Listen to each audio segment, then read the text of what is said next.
Okay. Sitting down today with Taylor Kenerson, entrepreneur extraordinaire. He's got a lot of cool things going up in the New York area. Excited to get to know you. Thanks for making the trip down from the city. Why don't you tell the audience a little bit about yourself, and then let's get started there. Ooh, let's go. Thank you so much for having me, Paul. Really appreciate you. A little bit about me, athlete turned entrepreneur, still in the mode of, trying to figure it out. No one has all their shit figured out. And I'm very clear on my why and what I'm here to do.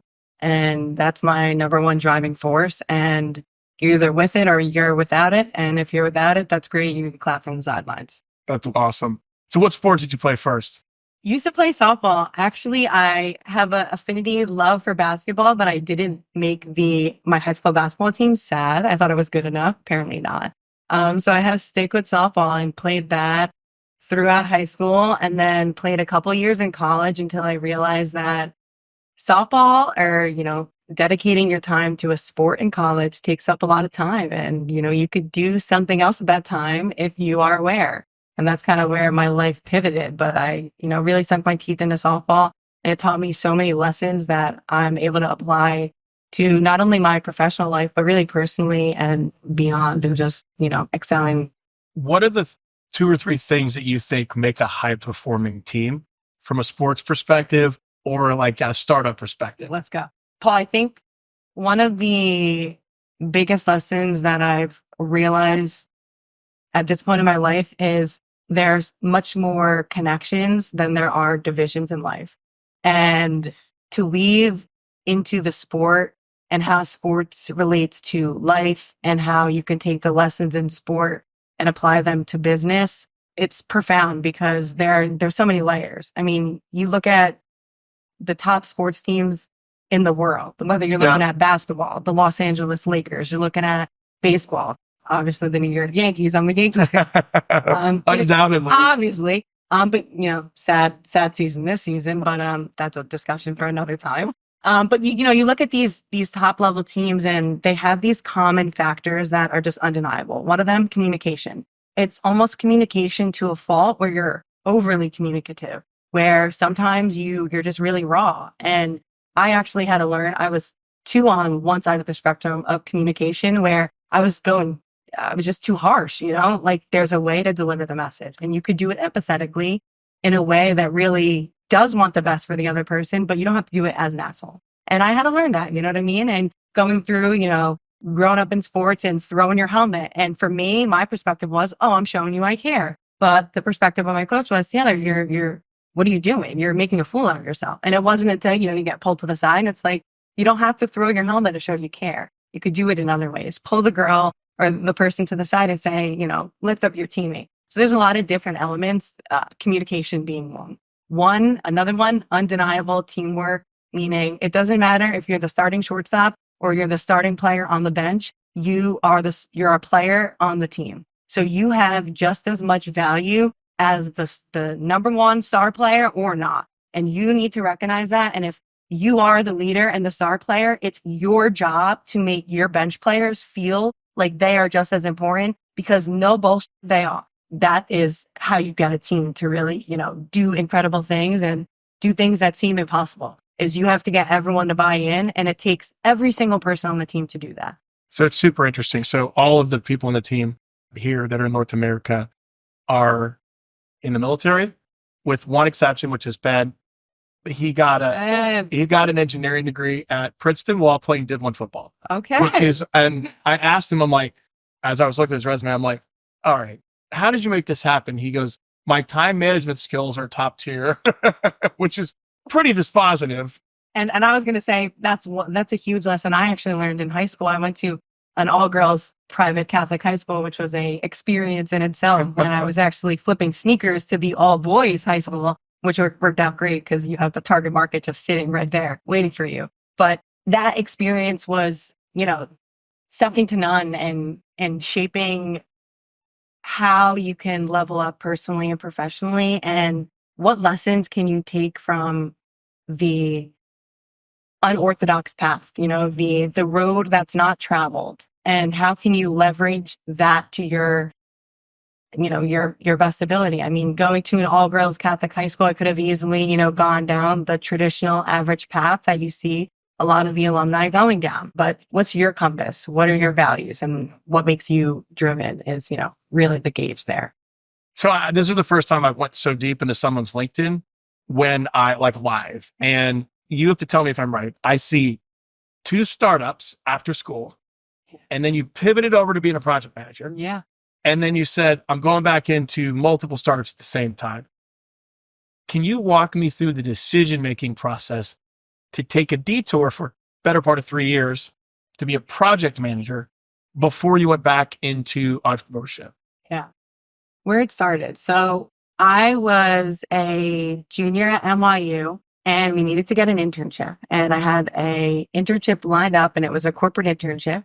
And at that time, a lot of my peers, this is something that was highly coveted. This was the path that was defined for you to take. So, me being me, I was just like, I'm playing sports, need to check this box off the list in order to graduate. Let me just check the box off the list. So I had this internship and I was a deer in headlights. It was the best experience, one of the best experiences in my life, because it truly showed me that diving into something will define whether you love it or you don't. And through that corporate internship, I sat down one day and I was like, my bosses cannot give me a blank check because I will not write any amount of number to sit here and do this for the rest of my life. And I was so scared because I was like, holy shit, but my peers are running toward this coveted thing. Like, what am I doing wrong? Like, that was a really scary moment in my life. So I actually decided, I made the really tough decision to stop playing softball. You dedicate, 16 plus years of your life, 4 to 6 hours plus every single day, into something. Even, playing at Division III level like NYU, you're not playing in a professional level, but you still had that time commitment, whether you were playing in games or attending practices. And that corporate internship really made me put the brakes on my life and say, what do I want to do with my time? And how am I going to grow if I don't see myself growing in softball anymore? And I had to come to that realization because the people around me were like, well, you put so much time into this. Like, how can you just leave something that, you dedicated so much? And not just me, my family, my parents, the time, the money. I mean, it's near endless, the dedication, the sacrifice that they have to make. But really deciding, was that going to make me the best person that I could be and sticking with softball and continuing on for the next couple of years? And it wasn't. And that's when I decided, holy crap, I got to figure out what I like beyond this softball field because I didn't know. I had no clue who I was beyond the sport. I only knew myself with going to the gym, working out, training, going to games, and repeat. And that was it. My life revolved around softball and the sport. And there was not even a sliver of thought for something else. Maybe sneakers here and there. Beyond that, nothing. So then I realized, well, how am I going to figure out what my passions are? And my friend and I, we actually started a creative agency, but that's a bunch of BS. Everyone's got the marketing agency and all that crap. So we were like, well, how are we going to, really niche down and do what we love? And that's when we decided to go into the sports world. And we saw the really amazing things that like those high-end Big Ten sports programs were doing with their football teams and their athletic teams, giving them media days, and they had cool graphics and they just like really had a brand around their sports teams. And we were like, well, how can we take this concept for the people that, are not Big Tens, but they're more on the lower level, but they're still just as good? And how can we really elevate the brands of not only these individual athletes that are playing at a high level, but also these teams and these organizations that are at a high level all over the nation? So what we started to do is do branding, graphic design, website development for them. So we actually went all over and we would do media days. And it was so cool. I mean, some of the kids that we worked with, 5-6 years ago are now playing at UNC. They're in the NBA. So it's so cool to have seen, like, we have pictures of them in high school, you know what I mean? And like their media days and them shooting the ball and like see how they've evolved. So then from, the creative agency and doing graphic designs and branding and brand building for athletic organizations, we then pivoted into artificial intelligence because we saw a problem actually in our creative process. So as we were going through these media days, right, you're taking hundreds of pictures of these different athletes. And let's say you have a, football team that got 50 athletes and you're taking, 10 pictures of each athlete. Well, that's a crap ton of pictures to look through, right? So what me and my friend did is we built a facial recognition model that as as the athletes would arrive at the media days, they would take a selfie. And then at the end of the media day, we would upload all the pictures into our database and it would recognize who's in the photo. So we no longer had to go and say, oh, this is John, and be like, John already is linked because we had the whole model built out. So from there, we were like, well, this is not just a problem in our process. This is a problem in the creative world in general. You go to weddings, you go to a bar, you have photographers, right? They're always taking pictures of a lot of people. Well, I don't want to look through 4,000 pictures from my friend's wedding, but I want to know the 50 that I'm in. So show me those. And that was really where we dove into the AI and that whole ability and capability. So that's an interesting concept. I also see it ended. Yes, it ended.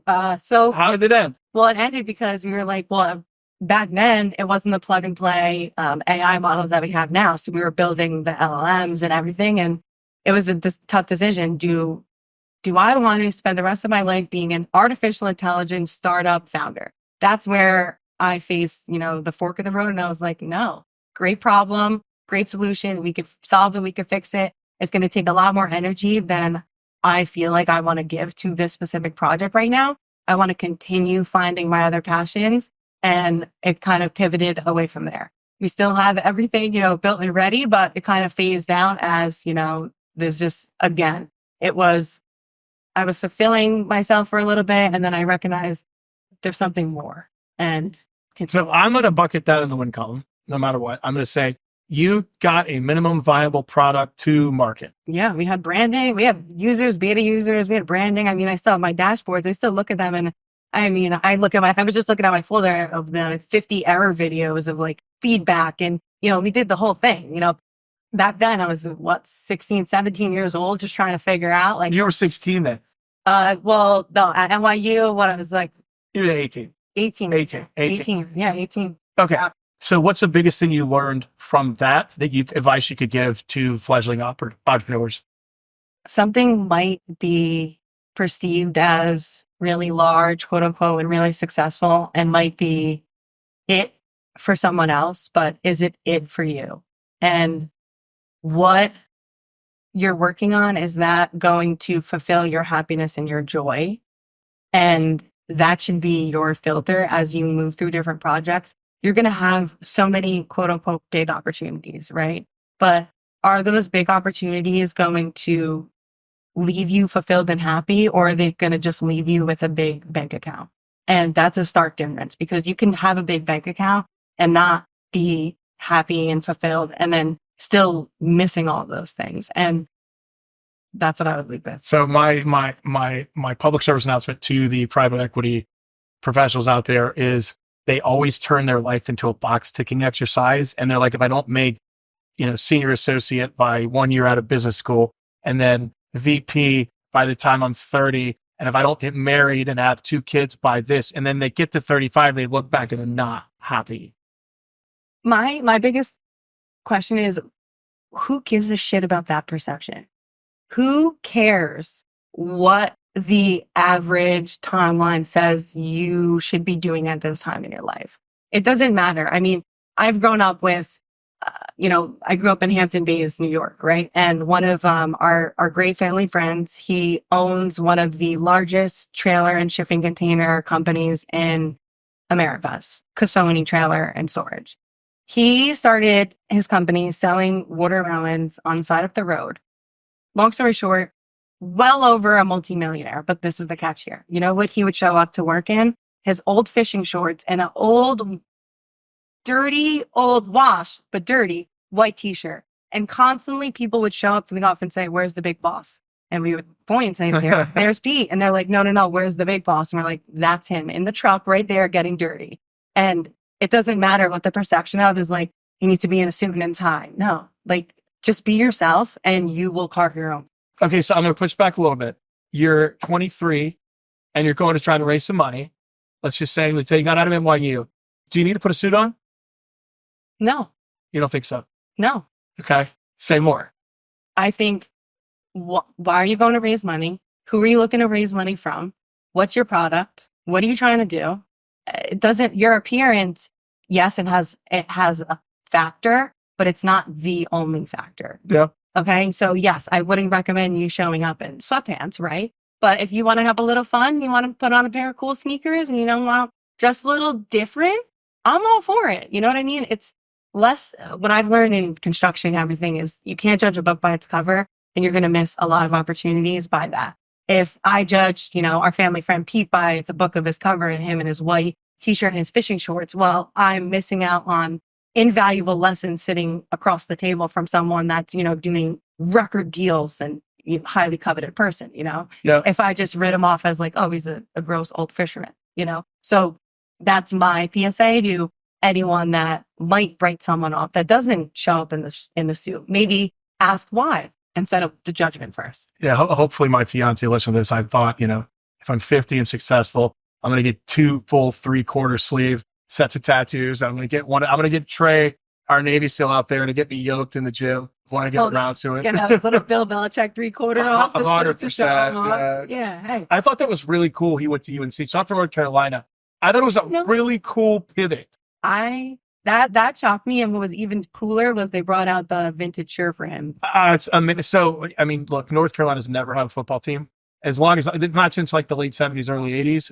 And look, I'm a Tar Heel fan. I was there when Dean Smith won at the time, was the winningest coach, and he was like it's an institution in North Carolina, and that stadium is impressively small with impressively steep bleachers like the Roman Coliseum. I haven't been, but what are your thoughts on that hire with Bill? So he doesn't need any money.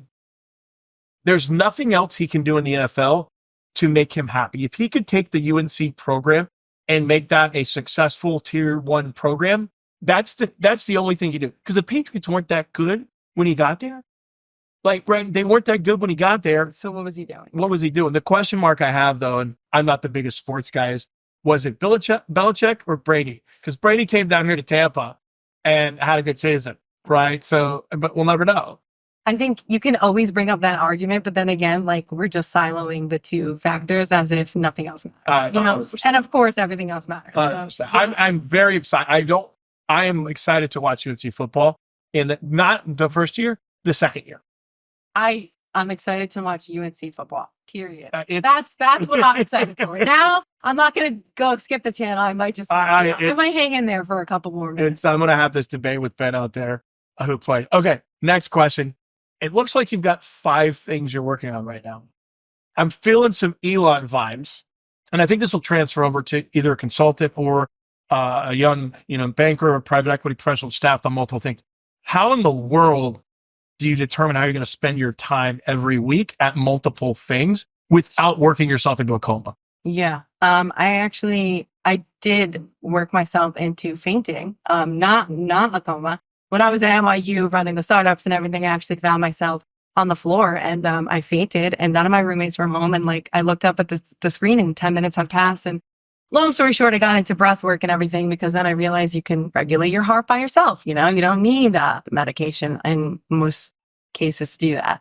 So given that, what do you do to manage? You've only got, 7 days a week, so many hours a week. What do you do to prioritize to simultaneously be impactful, give all the people on your team's attention and, hit your goals? Yeah. I think it first comes into knowing what your values are, knowing what your why is, and then getting involved and not getting involved in projects is very easy. Yeah. An easy decision beyond that point. The number 5 might seem like a lot, but they're truly, each of these things are building blocks off of each other and are very much interconnected. So they might appear like they're siloed from the outside, but they truly are connected. And that is the whole premise of, everything that I'm working on now is to show the world and people how connected we are, and doing that through different mediums, whether that's through podcasting, whether that's through legitimate science and quantum physics like frequencies, or whether that's through, marketing and connecting people to different messages, or, running our yoga retreats and having a billionaire and someone that just used their last paycheck all in the same room. And you know what? Newsflash, they had the same problem. They were both unhappy in their relationship. So doesn't matter what, you look like, your checks look like, your bank account looks like, you can have, similar problems. Yeah. So I'm going to push down a little bit. Yeah. Walk me through a Monday. Mm-hmm. It's like, what does your Monday look like as you're setting up for the week? Because I talk to the junior private equity professionals. They'll have some long-term assets they're looking at or themes they're sourcing for. They'll have an active deal that they're working on diligence on. Mm-hmm. And then they're doing, either, like bolt-on tasks like recruiting and maybe they market it, maybe they have meetings with with some of the existing partners. So walk me through your Monday and how you segment that out between, I'm assuming 2 or 3 or whatever assets. So my Monday doesn't work well without a Sunday, without a great Sunday or a great weekend. I totally agree with you. I spend 2 hours every Sunday setting my calendar up. It saves me 10 hours in the week. Sometimes I catch myself even doing more organizing than I do the rest of the week on my Sunday just to extra prepare. And I even actually ask myself, like, am I over preparing and like being too stingent with my calendar and what's going on here? But honestly, no, because when you're doing a lot of different things, whether that's deals or different projects or working with different teams, you need to have that filter and have that undeniable focus. I am like a horse with blinders on when I have my themes and my schedules out. My themes are related to my projects, and then I have 1 to 3 to-dos per week for each of those projects, and that is it. I will die. I will not go to sleep. I will do whatever I need to do in order to, get those done. I've had the laundry list of to-dos. We all have those. My to-dos can rack up eons, but what are the couple things each week that are going to move the needle? And that's all set on, Sunday. And if it's not Sunday, it's Saturday or, whatever it is before that week hits to prepare, because preparation, there's nothing, you got to be. So let me ask you this question. And this is the same for me. I have an unlimited amount of work I can be doing. It's an infinite bag that you could pull work out of. At what time do you say, I need to go to sleep or I need to spend time with my family? I don't think it's a number. I think it's a feeling. And I think it's about, what is going on in that day to day. None of my days look the same. I don't, my Mondays are not always, retreat stuff. And then I go into frequency stuff. It's very variable depending on what's going on and what projects are being moved. To your point there, I think it's extremely important that, again, going back to what is your compass? What is your why? What are those guiding points so that you can then be able to understand what decisions need to be made by you, what can be delegated to others, and move forward from there. Interesting. Okay. I'm going to pivot over a bit. So you've got 5 things that you've at least have filled 5 perceived market gaps.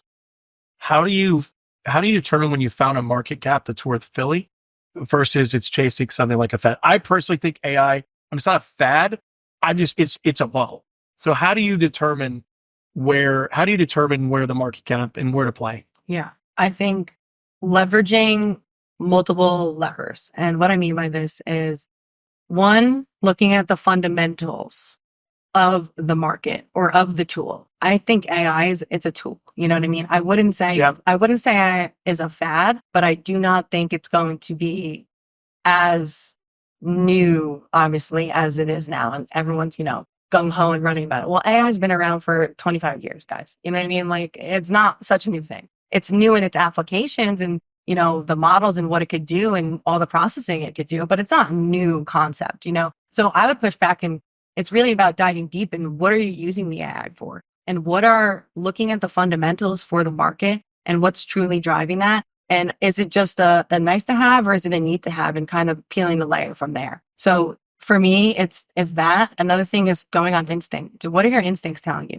You can hear a lot of crap in the market and the news through conversations, but what is your gut telling you is real, and kind of align with that and follow that curiosity. And if, your gut's telling you AI is a bubble or not, or whatever that might be, well, connect with the experts and go to the people that are saying this thing, pick their brain, and then create your own opinion, and find the answers for yourself, whether you believe something or not.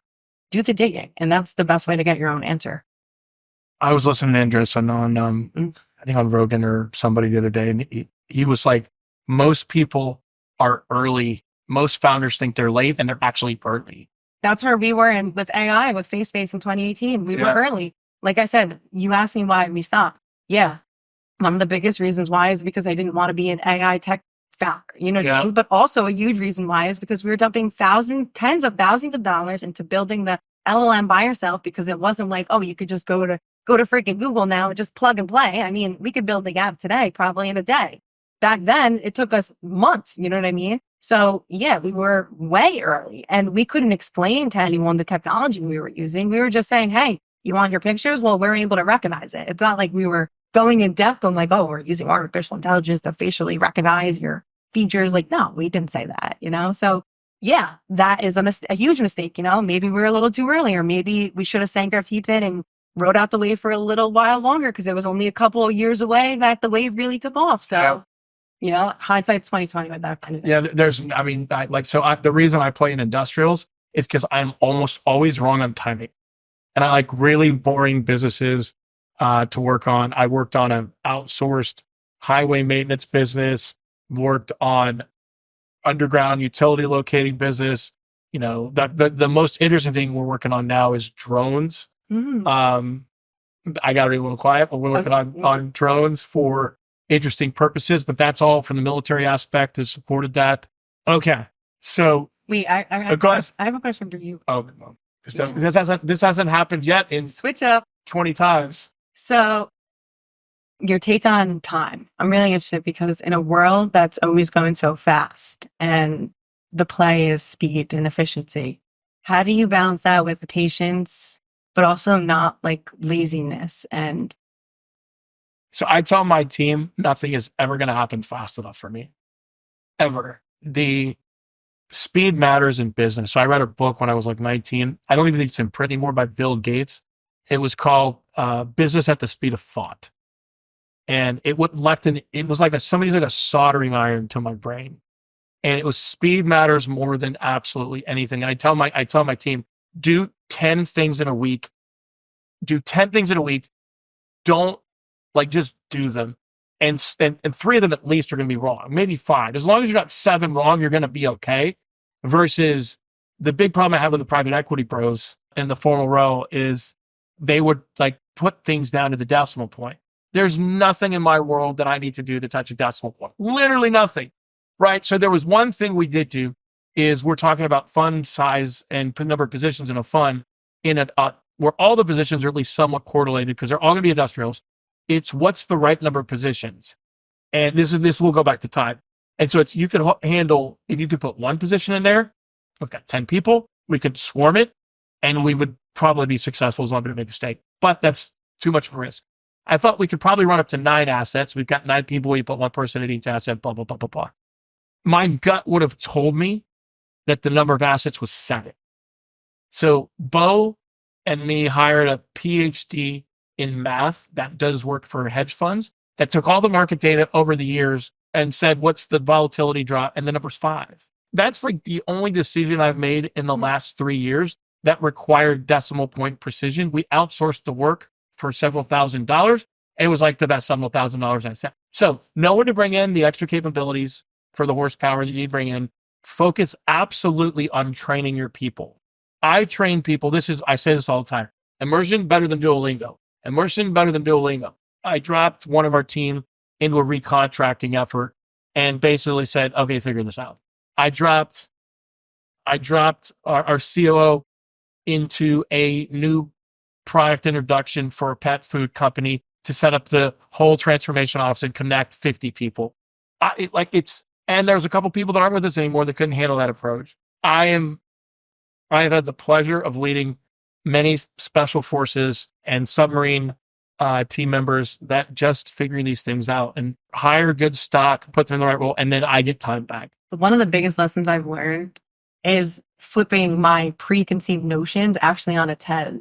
They're actually misconceptions. And that whole premise of, fast is the way, when even if you don't have the skill, and that's the way that you're going to figure it out, is just getting the F in there and figuring it out. And guess what? You don't have to know to figure it out. You just know that you don't know and just dive in. And that's the way. And that's great. So given that, and you've got 5 starts under your belt, 7 starts, 5, 7, close, lots of starts under your belt. what is one actionable thing you would give a first-time founder when they're in total ambiguity? Focus within and not on the external. I feel like in times of uncertainty, when you're overwhelmed, you are always looking like outside. I think it's so important as a founder, not just as a founder, as a human being in life, that you focus on yourself. And I don't mean always selfishly, but understand what hill are you willing to die on? Where are your values? Where is your why? And really knowing that will make every overwhelming experience, every uncomfortable experience a little easier, because you're able to have that guiding force and that guiding compass where at the end of the day, you're able to put your head down on your pillow and know that you gave it your best effing shot, because your reputation and, your values and your principles were way more important than anything else. So being extremely clear on that helps really reduce the friction on everything else in life. And that's from, professional losses of losing companies, losing opportunities, even personally losing people in your life. If you don't have that compass, that support within yourself, you're going to be lost, whether it's, early on or later on when you're quote unquote successful.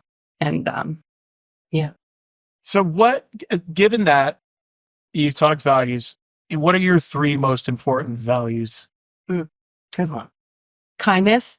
I think kindness, it's such it's thrown around often, but I truly believe that leading with and in kindness, you can never go wrong. And people say, oh, it's so easy to be kind. Like, no, actually, sometimes it's really freaking hard, because you want to give that person the middle finger and you want to tell them to go screw off. But you know that those are your values and you're going to stick in there and you're going to, maybe give them the middle finger in your head, but you're still going to help them out and guide them along.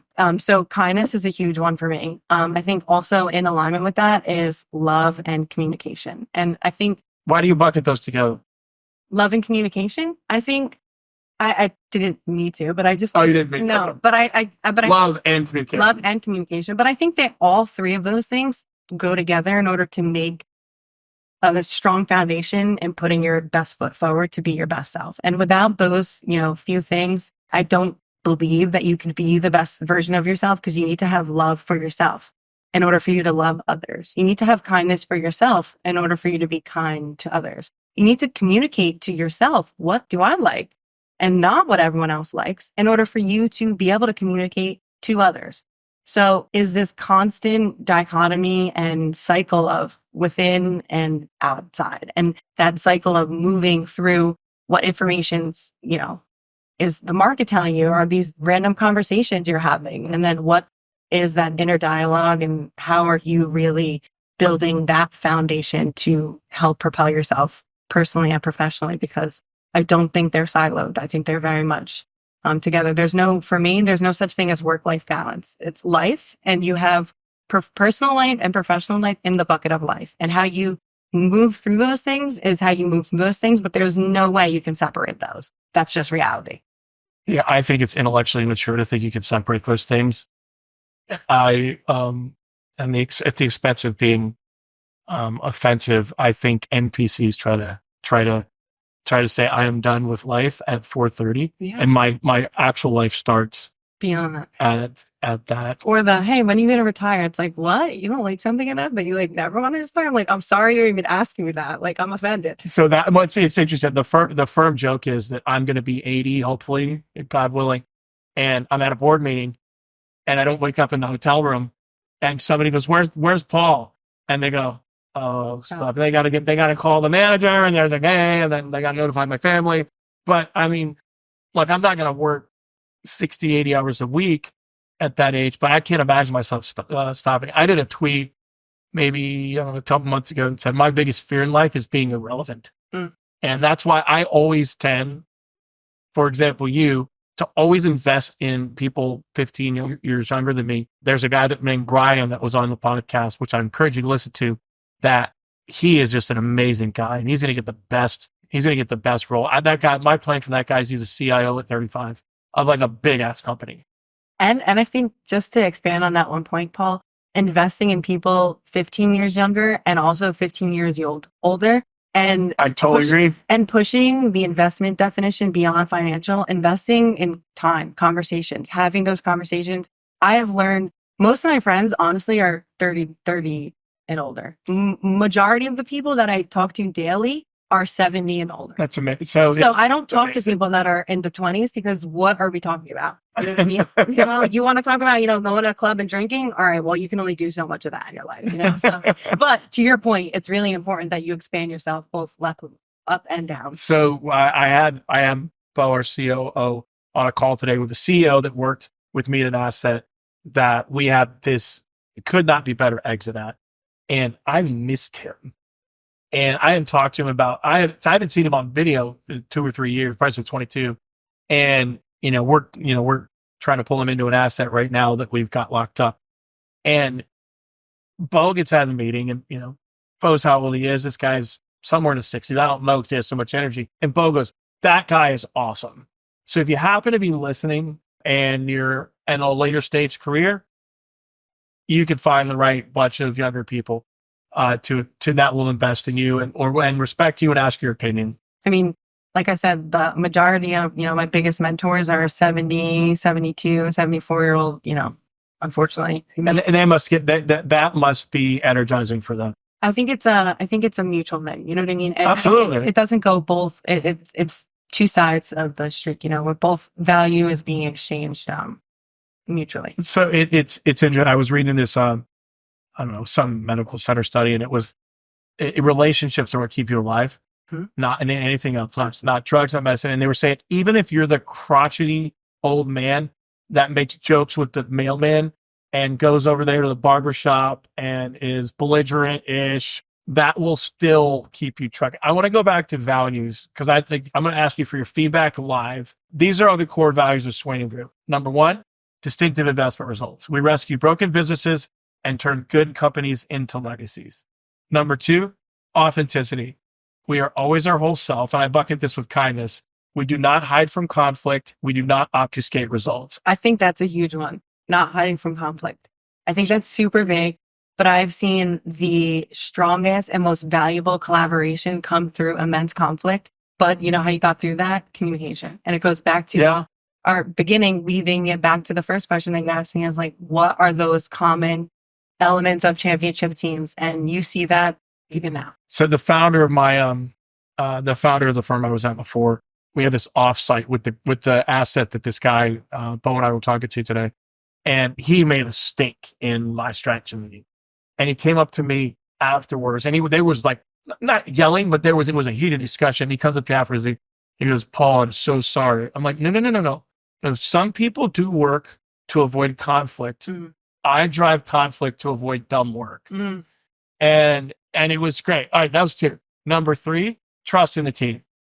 I think none of those matter if the team's not bought in. I think you can have a bunch of shit up on the wall as values. And if you could get your team to buy into those values and live and die and breathe by those values, it doesn't matter what those values are. I think. Yeah. Number 4, speed and agility. We work harder and faster, not longer, than any other firm. We make trade-offs to deliver maximum value. When do you know when to make the sacrifice? Do you have like a compass or values or principles? Oh, that's a good question. I'm such an intuitive person. If you Myers-Briggs me, I'm the hardest core and like I float on my gut. So we're putting in route optimization software at a company we're advising, and there's 5 different options. And it's guys, make a call, get it out as fast as possible, prove the concept. But the other constraint is the techs don't really want to be micromanaged with which spot to go, but it's going to save like 17% of fuel. So it's it's meaningful. And yeah, so like at some point, it's like, guys, do a pilot. If it works, we can go.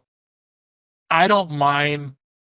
We got to be respectful, but I don't mind stepping on a couple toes to get something done, and then they can watch it on the back end. Okay, 5th one, accountable. We own our actions and deliver on our promises. It's a hard thing. That's not accountable too. I think is accountable for yourself. We're our biggest negotiators, lawyers, and we could talk ourselves in or out of anything, our own mind. So are we being accountable for ourselves? It's so funny the mental gymnastics I've seen senior executives go through to not pull the trigger on something or pull the trigger on something that's like confirmation bias. This guy I knew got me, and I don't have it here. I should get it again. A list of logical fallacies. It was like a poster on the wall. The confirmation bias that some people. Okay, the last one, and this one's my controversial one. Fun. We get shit done and celebrate our wins. So what? Why? What a controversial? Oh, it's not. It doesn't. Does it? If you saw that in a pitch book, what would you think? Yeah, that's the kind of people I want to be aligned with. But then also you see that you others see that in a pitch book and they're running away, and that's exactly how you can weed out the people you want to be around, right, Paul? F it, we Paul. What has been your toughest growth challenge, and how did you push through it? I think it's still something that I deal with daily, or not daily, but often, is loss, and that the relationship with loss. In the moments of loss, whether that's a person, a project, an opportunity, it's only emotion. And a growth challenge for me has been distancing myself from those emotions to provide the best reaction. Yeah. Because not every reaction should be emotionally driven. And I think navigating that, but it's not necessarily like a deer in the headlight challenge, but it's something that I actively work on and trying to really separate myself from the emotions and what's going on. There's a framework that I refer back to a lot. It's E plus R equals O, and it's experience plus reaction equals outcome. So it's, you can have this experience, but how you react is everything. And, being tied to it, but also not. And also being able to take the lessons from it is extremely important and something that I avidly work on daily. Give me an example where you were approaching feeling despondent, unsuccessful or something. Did you realize it? Or did you, look, it's okay to stew at something for a couple hours and then get over it. Okay. But how did you, tell me the specific situation and then walk me through your response. There was a particular moment about a couple months ago. I'm doing a project, script writing, and I wasn't feeling comfortable with the scripts I was delivering, and I knew this, and I kept delivering them, and it was brought up to my attention, like, hey, Taylor, like, can we have a call about this? So we have the call about it, and we were on 2 different pages, you know what I mean? We had to work through these weeds, and I didn't understand, some of the elements that were being portrayed in the writing, and just diving into those weeds and understanding the depth of, what you're putting out there can be translated differently. Yeah. And where is that gap, and being able to fill that gap, whether that's verbally in communication. So my biggest lesson in that is just goes back to communication. Just be upfront and be communicative. If I was feeling weary or about something, just be upfront and work through that right away. Yeah. Instead of going through deliverables. Okay. All right. Last question I ask everybody. What's the most impactful book you ever read, and how did it affect you? The most impactful book, I think what really shifted me was reframing my thoughts on books. I always thought it was just like, oh, teachers are assigning it, so they're all a bunch of BS. And until I realized, like, oh, you could actually read books that are amazing and impactful. That's when I really shifted my thinking. But there's one, it's called The Body Keeps Score by Bessel van der Kolk. Might have watched that last. But it really relates the mind and the body, and how different experiences throughout your life shape your path, whether they're consciously known or unconsciously known. And, people that have PTSD, for example, in the military, well, oftentimes it's not just because of one experience. It's, a compound. It's many layers of experiences or of conditional thinking. And the book really just gives you a holistic viewpoint of, the different trauma and experiences you have in your life, and how to, one way to think about them, which was a great framework and tool in my life, especially because, I've had a mother who had cancer, breast cancer. So understanding that, wow, breast cancer might not just be, could be attributed to other things like trauma in your childhood and stuff like that. So it was a really impactful book that shaped my thinking and really connected me more to that inner person that is huge in identifying your compass and your values to help you be the best person outside of yourself. Taylor, it has been lovely getting to know you more on here. Where can we find you? Where can people get in touch with you? Look, the most important thing for a startup is the team. I'm giving you my personal stamp for investing in. Where can investors get in touch with you? Where can people get in touch with you? Let us know. LinkedIn, you can find me on LinkedIn, Taylor Kenerson, or X T Kenerson _, or just follow me on the podcast. And you could, nowadays you find me anywhere. Super. Yeah. It has been spectacular getting to know you. Looking forward to getting the snack later. And please let us know if there's anything we can do to help your success. Thank you. Thank you, Paul. Awesome. Thank you for joining us on Lever Up. We trust today's conversation provided meaningful insights into private equity and entrepreneurship. Stay connected by subscribing to our podcast for upcoming episodes.